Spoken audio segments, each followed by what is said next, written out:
Man, I was lost with money. That's crazy. And I just want to put it like that because I did. I had money in the bank, nice car, nice crib. I was living close by a beach. I mean, I was from the outside in, you would think I was doing it. Success fucking trapped me. It removed my freedom. And I felt real free before I became real successful.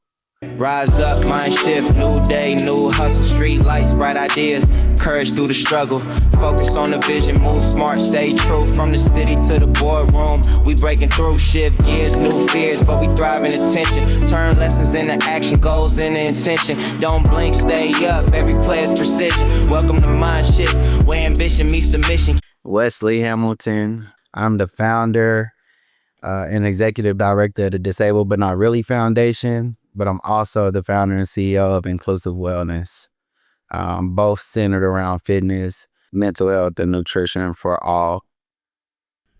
Can you walk us through a typical morning and how you set the tone for your day? Every time I wake up, I have to manifest my days. I literally have to think about how I want my day to be. And I do that as soon as I open my eyes. I listened to a guy named Joe Dispenza, and he said something one time where it was, if we go to sleep with the thoughts of today, then we wake up the next day recreating the day that just passed. But if we go to sleep and we are projecting and manifesting what our days could look like in the future, then we wake up more forward minded. And so for me, I do go to sleep and think about what my day will be. And then when I wake up, I go right into manifesting that. And I speak it into existence of whatever, I would probably spend about a good 30 minutes of just silence of like, okay, this is what you got to do. This is how you, as soon as I get out the bed, I already know like what my whole day is going to be. And I normally speak on the time that I am taking off. Like if I say, all right, today is a long day, I got till about 9 p.m. and then I'm done. 9 p.m. is when I'm done. Sometimes it's like, all right, today going to be quick. About 3 p.m. I'm done. I make sure that by 3 p.m. I'm done. But that's really the way that my day is, the way I set the tone for my day. And then I kind of just hit the ground running. When do you find yourself most in flow or productive? And what helps you get there? My most productive time of the day is anywhere between 6 a.m. and 8:30 a.m. After that, I feel like I give a lot of myself to others. But during those peak hours is when no one's up or my phones aren't ringing. And I can just find myself being very productive. Like when I think about like I can knock out a day's work within those 2 hours because I just have nothing but space and opportunity. What are 3 non-negotiable priorities you focus on every day? 3 non-negotiable priorities that I focus on every day. I have to work out. I have to eat a balanced meal. Normally breakfast. I think I don't care what time it is. It could be 2 p.m. and I haven't ate. Breakfast is going to still be my first meal. And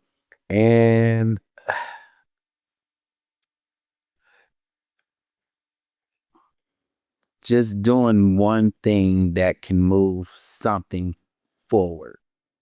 Since I have a lot of different areas that I really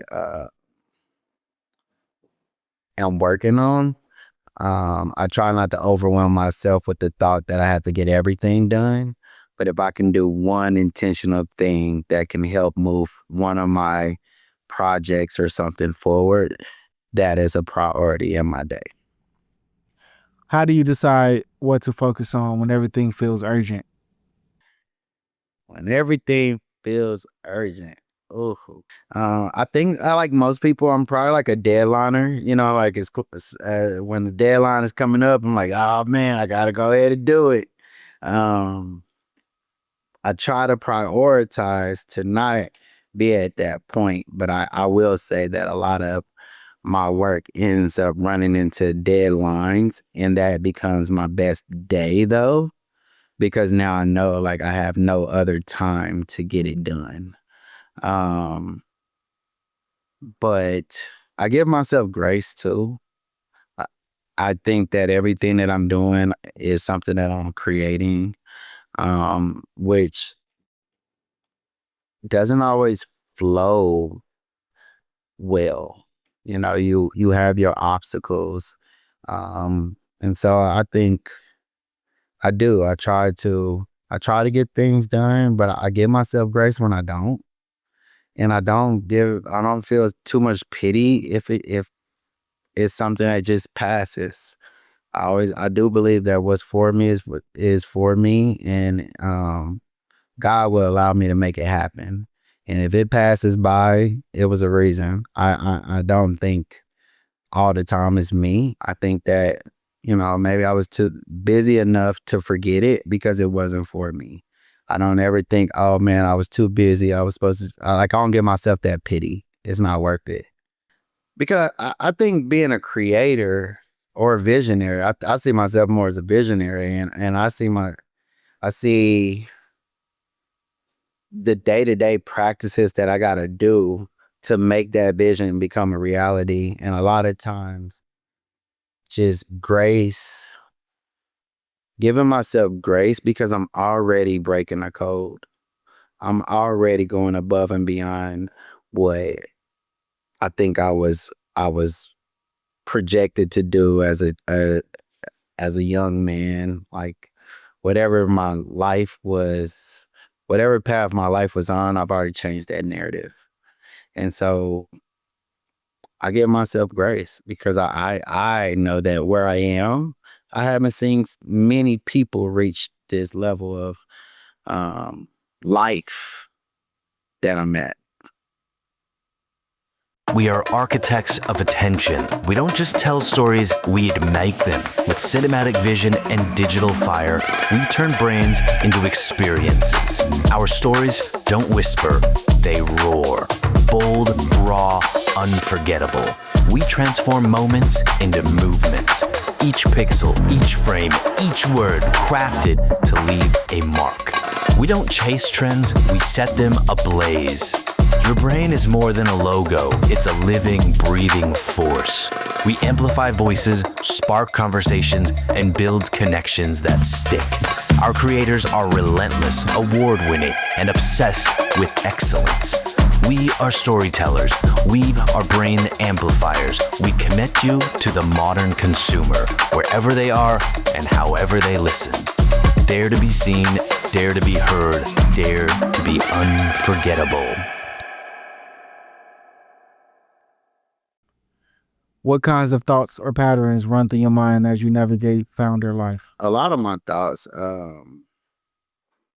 when I'm navigating things day to day are mixed, because you want to bring value, you want to serve, but you also, you're human. And so a lot of times, like the pressure of the day to day work, um, it can be overwhelming, and when you're serving other people and you're creating a product, sometimes people forget how human you are and that you have your own days. You could, it's a lot of times that, I'm paralyzed. So for me, it's hard for me just to hop out the car and go pump gas. So I have to go normally to a gas station that can serve me, which makes it a little bit harder than just going to the corner gas station. So there's times where I got 10 meetings in a day, and I could be exaggerating a little bit, but I have so much to do in a day that I haven't even had time to stop at a gas station. And, the overwhelming thought of like, man, like, who helps me? Right? Because I have this cape on every day that everyone keeps putting on me, but no one understands the pressure that comes from just wanting to create a product of value. And so, my thoughts can be a lot of like giving up. I'm like, ready to give up almost every day. Like, man, fuck this shit. Cause it's like, again, like no compassion, no care to seeing someone work hard enough to make their vision a reality as much as you're just trying to figure out how can you be tailored to or prioritized in a moment. I'm just thinking of like rather it's your customer base or rather someone that can't have a meeting next week, but even when you had a meeting with them today, none of the shit was relevant. Like it's just like real stuff that like you be thinking like, is it even worth it? Like, man, like let me just go work how everybody else works 9 to 5 and just live this normal life, because me just trying to step outside the box becomes so overwhelming because, man, because people now have this high expectation of your greatness, but don't want to make you still feel normal, like human, like you can't make a mistake you know, or you can't have a bad day, like, like, or if you get run out of gas, you just took a big L. Like, no, my everyday thoughts, man, are so mixed because of how people treat me. Like just real stuff. Like people will treat you like, dude, I don't have to do this shit. Like you be like, hey man, do you realize I created this? Like I could just say fuck this right now because y'all don't care as much as y'all act like y'all care. And I think that is pressure, where you gotta go back and understand why you're doing it. What's the purpose? You gotta go back and ask God and thank God to be able to shelter you and comfort you in certain ways. But man, I could not. I would be lying if I said my thoughts were just great. Like, oh, this is a beautiful day in the neighborhood. No, no. It's always like you got to do positive self-talk with self every day, because the negative thoughts will go through your mind just because of the people that you end up encountering, that shows a lack of compassion but a big level of expectation. When things get tough, what's your go-to move to reset or refocus? Well, for me to reset or refocus is always take a trip. And that's just because like, and I mean road trip to just be specific. Uh Something about just a empty road with no sound, no music, no nothing, just the tires hitting the road, and um I'm able to think. I'm able to reset. I'm able to, it's like I have no control but to go to that destination and then go back to whatever my starting point is. And in that time, I have all the opportunity to gain that power back or that motivation that I'm losing. Rather, it's let me go listen to this book that I listen to every time I'm down. Or let me go listen to a podcast of other creators, so that I can understand what they did with their hardships, because I'm dealing with one right now and I just can't talk to anybody about it.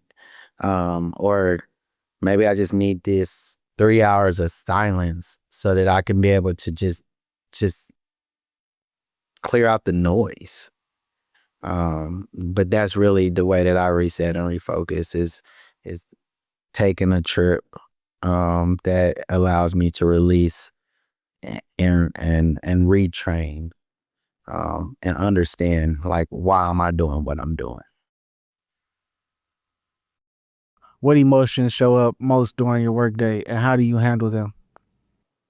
Most of the days I'm pretty happy because I am working toward a goal, or I am making a vision into a reality. There is very, you know, some days that I do find myself um just overwhelmed, uh because you could put a lot on your plate and you don't realize how much is on your plate until that day or that moment, and you're like, I think for me, I'm always frustrated if I don't eat in time because I wake up before everybody else, at least 5 a.m. And I'm like, again, if my most productive time is 6 to 8:30, then I'm up doing that. So if it's 1, 2 o'clock in the afternoon and I haven't ate, I'm not only hangry, I'm frustrated because like I've gave so much of myself that I just didn't find time to even put a meal into my body. Um, so those are days that, my thoughts can be a little bit different. But I think since I'm working toward purpose and I understand what I'm doing, there is more of an immense amount of joy that I feel every day. Um, it's just normally taken away when I allow others to be in that space, but they don't share the same joy or they don't understand the purpose as much, and their energy ends up draining my own. What beliefs or habits did you have to let go of to level up? What beliefs or habits that I have to let go to level up? Ooh, well, I think the first belief that I had to let go of was that you needed to have this to be able to do this. And what I mean, and I can emphasize a little bit, like you needed to go have this top tier education to be able to, you know, do this type of work. I'm self-taught. I love saying that I'm self-taught. I'm self-taught in a lot of things. I would go to YouTube University before anything. I would learn my craft, and I don't need to go and pay someone to do it. Um, but then also for me, I had to remove the thought of everybody can go with me.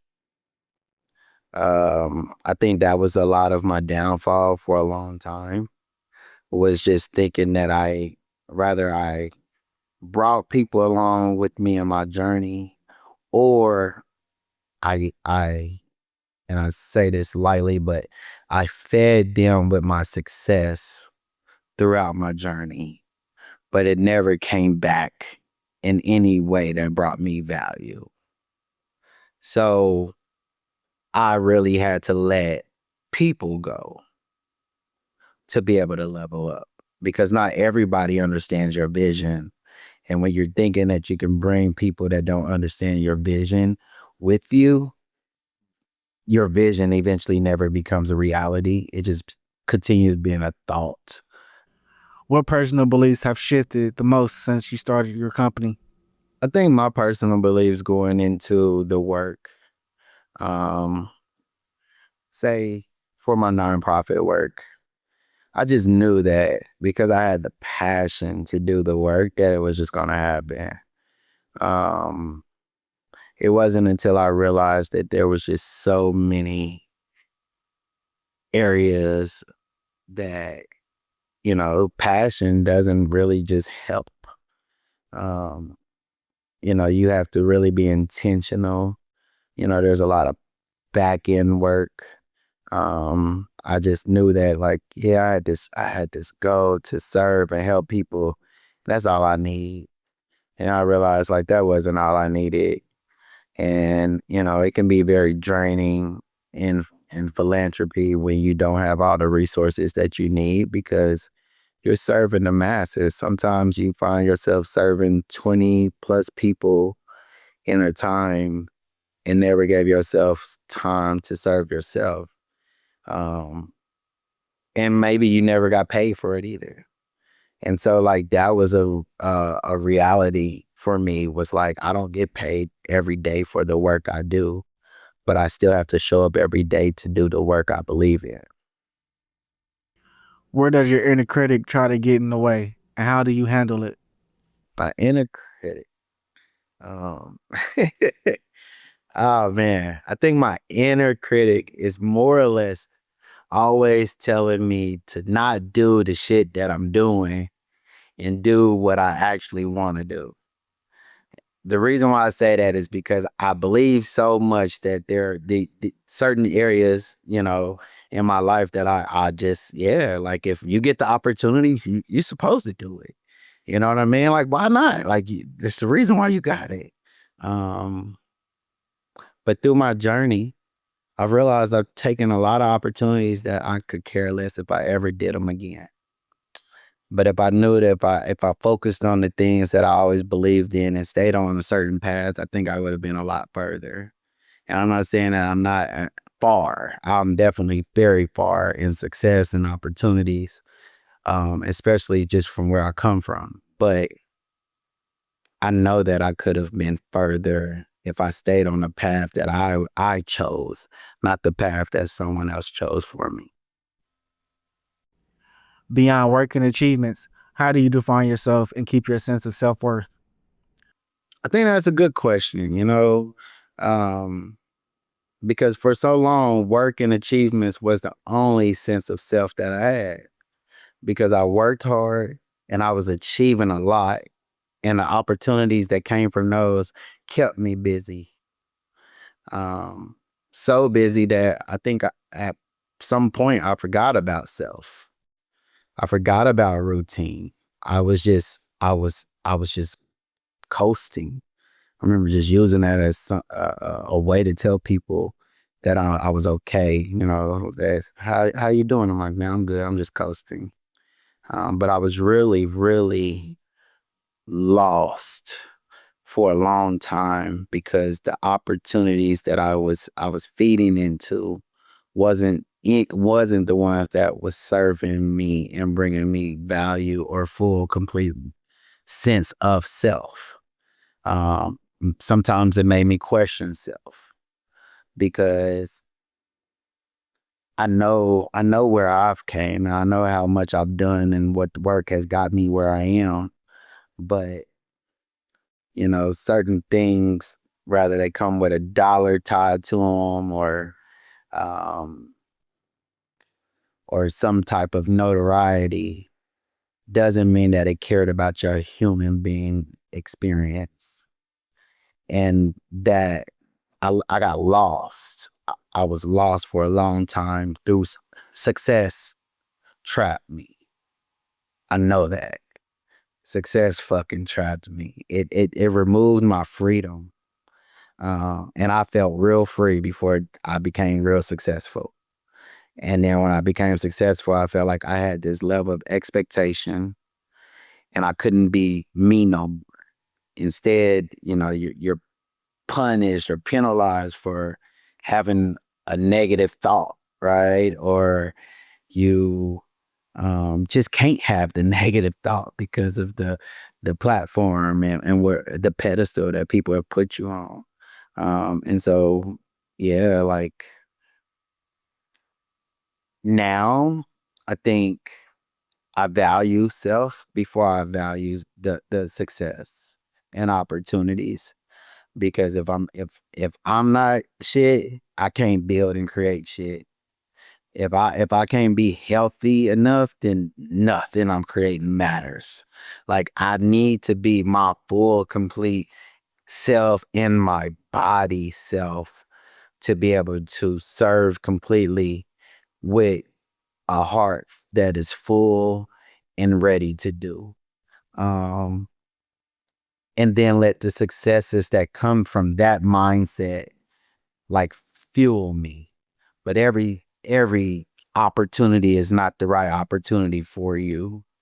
And you should always know that, always look at like I look at a homeless person. And a lot of them are intelligent, passionate, kind. You got some people that are dealing with things, yes, but I've had a lot of conversations with people that most individuals would never take time to talk to. And what I normally catch from them is their sense of self was worth so much more than the opportunities because they are living good, they feel good, even though their circumstances aren't the ones that most people would accept or want to be a part of. But who they are hasn't changed. And so for me, I always tell people, like, I could lose it all today. I still want to know who I am. I don't want to have it all today and don't know who I am. That's not sense of self. That's not what I want. And so if I can't have it all and still know me, then I'm good with not having anything as long as I know me. Because knowing me will always get it back. What kind of conversations were you having with yourself when you felt lost? Man, I was lost with money. That's crazy. And I just want to put it like that because I did. I had money in the bank, nice car, nice crib. I was living close by a beach. I mean, I was from the outside in, you would think I was doing it. I was just this inspiration. But every day I was just lost. I didn't understand my purpose no more. Because even with all of the things that I had, I just felt like they were ways to take me off of my path, and I let them. And so I was lost for a while because I needed to find the road that I was on before everything came my way. I needed to find the road that, and these are things I used to tell myself, I still do. It's like Wes, what made you the happiest? Like there was a time in my life where I radiated joy and there was just no way to take it from me. And there wasn't nothing that was tied to that. No money, no opportunity. I was just doing the self work and I was defying all the odds. I was really rising above circumstances, even those that most people thought hindered me. And then I allowed opportunities to come. And a lot of those opportunities drained the life out of me with a check. And it made me forget purpose. It made me forget passion. It made me think, well, maybe this is how life is supposed to be. Like you're supposed to get lost in it at some point because you got everything.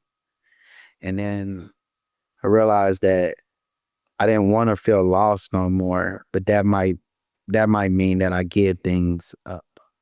I might have to change and take losses. But I didn't care about the losses because a lot of things I didn't find in the first place. It found me. Thinking back, is there a lesson or a pattern that keeps repeating itself as you grow your business? The biggest lesson for me is and still is, nothing comes to a sleeper but a dream. And if you want to see something, if you want to see your vision come true, you got to put the work behind it. That's been applied in every aspect of my life through this successful journey, no matter what.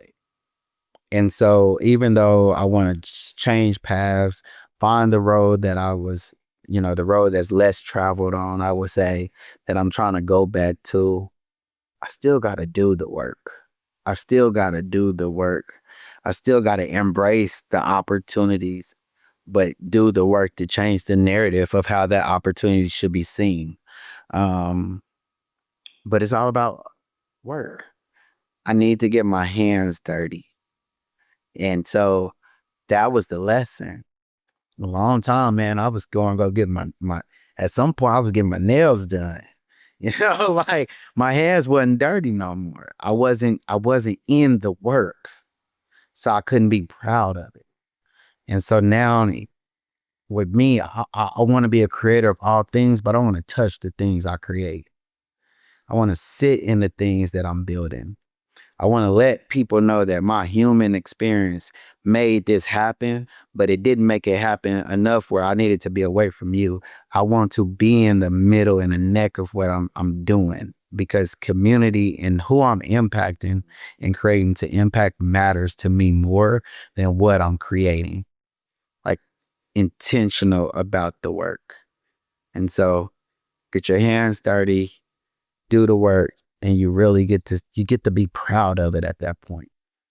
And that's what I want. I want to be proud of all whatever I'm doing. I just want to be proud of it. I don't care what comes from it. Even what I've created now. As much as I think about profit and value, I think about breaking even and just impact. Like it's so many. I just see things differently now. Like yeah, I just see it differently now. What does success look like to you, and how do you define it? What does success look like to me? Man. To me, success can't be given. It has to be something that you create. It has to be something that you're proud of. It has to be an opportunity that at some point in your life you manifested and you did the work for it to come into fruition and you get to see that reality and you live in it. That's success. I don't see success as a path that was chose for you by someone else. I see it being a path that you always believed in and you finally reached. You did the work to reach that mark. That's success. Yeah. What mindset shift do you think is most crucial for aspiring entrepreneurs today? Don't get stuck on one thing. Like it's okay to like perfect the craft, but you have to see yourself wearing a lot of hats to see that be perfected. And you can get stuck if you don't think that you have the skill set to do a certain job. But you have to shift your mindset from, for example, if I'll use myself as an example, I'm a director of an organization I created.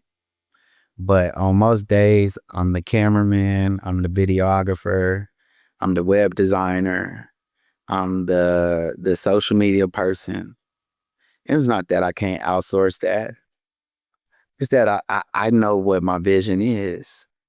And in order for me not to be stuck or my vision to be stuck, I have to put myself in different positions to wear those hats so that not only do I get to see my vision, it seamlessly works perfectly and aligns itself together because I'm willing to wear different hats to be able to make it work. But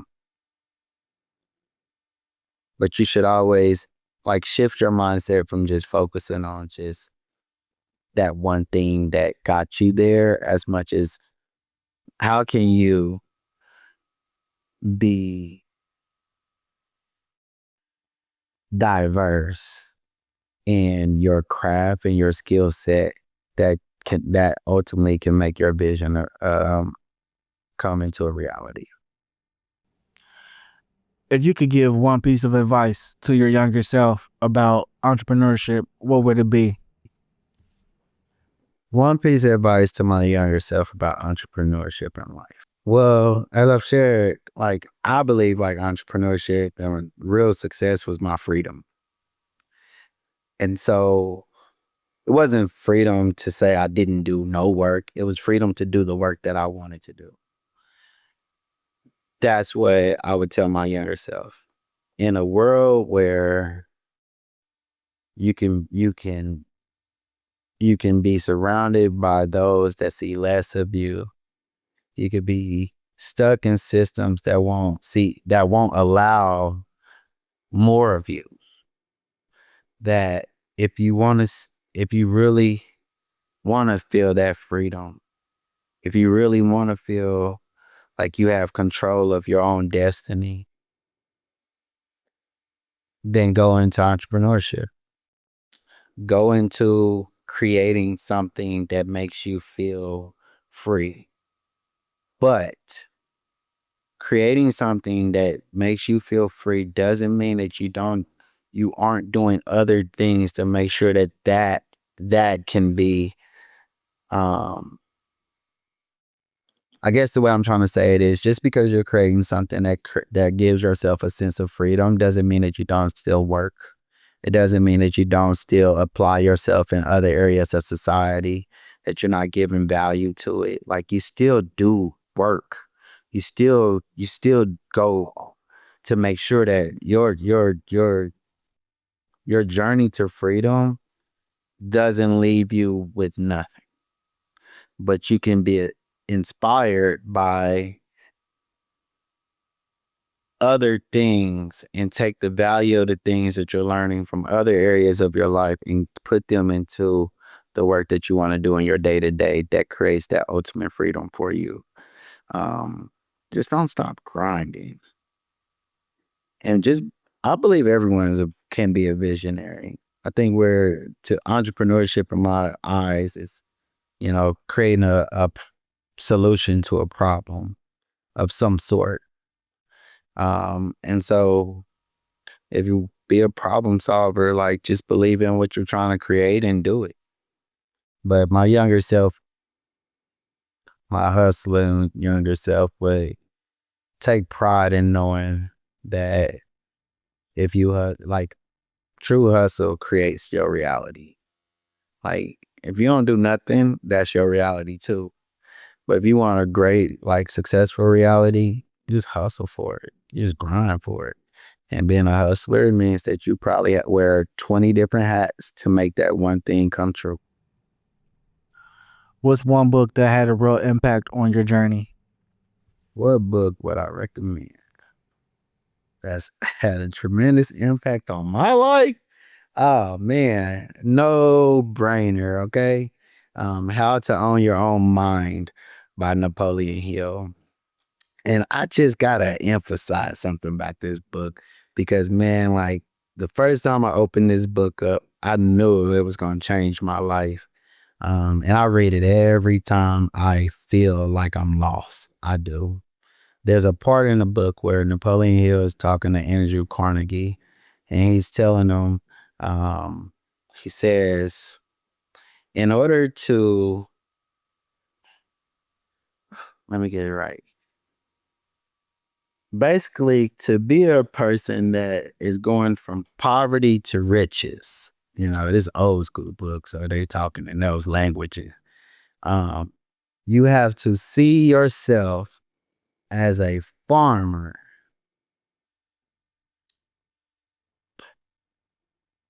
Nope, hold on. You have to see yourself as a farmer converting a forest into a productive field.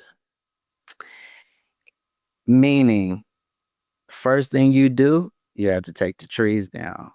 Then you have to sit there and you have to work on the soil and you have to plant the seeds. Then you have to see the crop. But at the end of the day, you don't reach nothing without a process. And what I learned from that was that it is a marathon. Life is a marathon. And when you don't rush the process but stay tied to the vision, then it will come true. It comes true when it's supposed to come true. And it becomes that reality when it's supposed to be the reality. But you have to fall in love with the process. The process is the thing that breeds everything to life. Do you have any last remarks? Yeah, I think the last thing, of course, like, this was just something we're talking about, but if it's a soundbite, it is. If not, it's not. But I know through my own journey, and I think that I have reached a lot of levels of success.